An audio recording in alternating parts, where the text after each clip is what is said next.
Jim Barnett contacted Roland and APW and myself, and he was the one that he saw a similarity in me and Kevin Sullivan, and he watched me wrestle, and basically told Kevin Sullivan, "Hey, this guy is the real deal. He's an actual wrestler." And because I mean I know how to do some amateur wrestling too. I'm not near as good as Tony Jones is, honestly. Um, Right. and not as big. Tony's always, he's always got that weight advantage on me. You know, um, he's always been a heavier, especially in the midsection. Than myself. Yeah. So he's got more weight to push around. He's gonna love that I said that. So um, does WCW want to use you for the cruiserweight division? Like, what do they say, or what do they want? Like, what do they want to do with you? They like you; you're a good hand, but what do they want to do with you? yeah, right away. Kevin Sullivan and Bob Mould and Ed Ferrara were all very high on me, and they were going to put the the belt, the cruiserweight belt that Prince Ikea was wearing at the time, and or the artist, and so they were going to put that belt on me. And then what happened was when I showed up at South Padre Island, they they Mike Graham and Terry Taylor informed me that Kevin Sullivan had been fired, and that basically uh, Bischoff's crew was coming back, and Bischoff and Russo were coming back, and they had put a freeze on all title changes.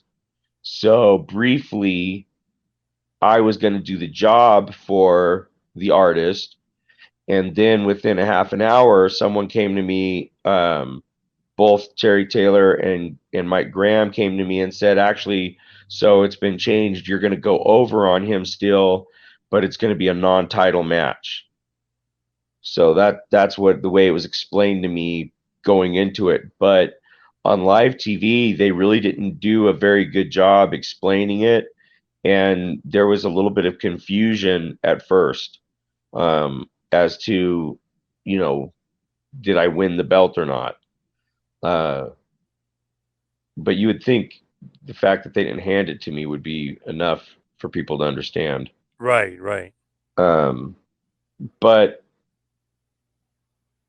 after that, I was released pretty quickly by Bischoff and Russo. Then they hired me back about 6 months later for a like a tryout with Chris Daniels that was also going to be a part of an angle with Scott Steiner, where he was going to come in and beat us up with a some kind of workout tool or whatever, and come out and destroy our match, as it was going. And that's the one where Chris ended up slipping on the belt, on the ropes, and fell on his neck.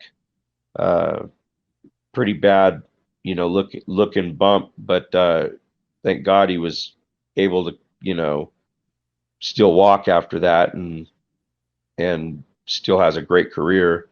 Uh, thank God. So, but yeah, so they brought us back, and then when they hired us, when Bischoff hired us, the idea was that he and Russo had come up with was that Chris Candido and I were going to be a tag team, and that we were going to be Scott Steiner's mini me's, like his little minions that because we were both kind of short, buff little dudes with blonde hair, and then you got Big Papa Pump, um, sending us to do his dirty work, and then if someone needs to do a job, I could be the job guy, or maybe Chris, but probably I would have been the job guy Yeah.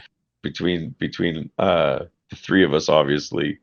But that's okay, man. I don't mind being the Arn Anderson of a crew, you know.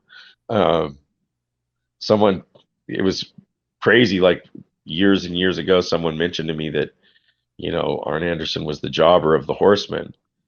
And I was like, no, get out of here. He's amazing. There's no Yeah. way. And I go back and I look and I'm like, God darn it, that, if they weren't right. But it doesn't matter if you do your job well enough, um, people really don't care that much. You can still be a star. And so yeah, that's what happened with that, man. It was a lot of fun. After my match with the Prince, I went up and I sat and I watched Hulk Hogan and Ric Flair wrestle from my balcony. And I sat there and drank a bunch of beer, and because I'd been dieting and really, not eating anything fun for quite a while. And after that match, I felt like, you know what, man, you deserve a couple of beers, and then, to be able to watch Hogan and Flair wrestle below was just amazing, just a real gift. Yeah, it's pretty cool. When you look at it though, with WCW with 2001, when around late 2000, 2001, when they bring you and Daniels back, were you officially signed to a contract though? Like were you back in the fold officially? Yeah, both times. So it was really interesting. The first time I was there, I had a contract and it was signed by me, and I sent it into legal, and it was went to JJ Dillon's office, and JJ Dillon, the manager extraordinaire that he is, he was already in the loop on this change that was happening, so he held my contract. Okay. And so it was never signed by legal. And what was screwed is I had already given notice to my job. I had a pretty good job at a furniture company, Court Furniture, and so I had already quit. And now, once this thing happened, I had to go begging for my job back, and it was just a nightmare. And so I didn't really have anything to stand on. The second time around, I actually had the contract signed, and when WWE purchased, I was a part of that process of elimination where, every couple of weeks or so, a few more, guys would get the axe. And Johnny Ace was in touch with me for a long period of time, and he assured me that they were going to probably keep me, and but they didn't. I was one of the very last cuts,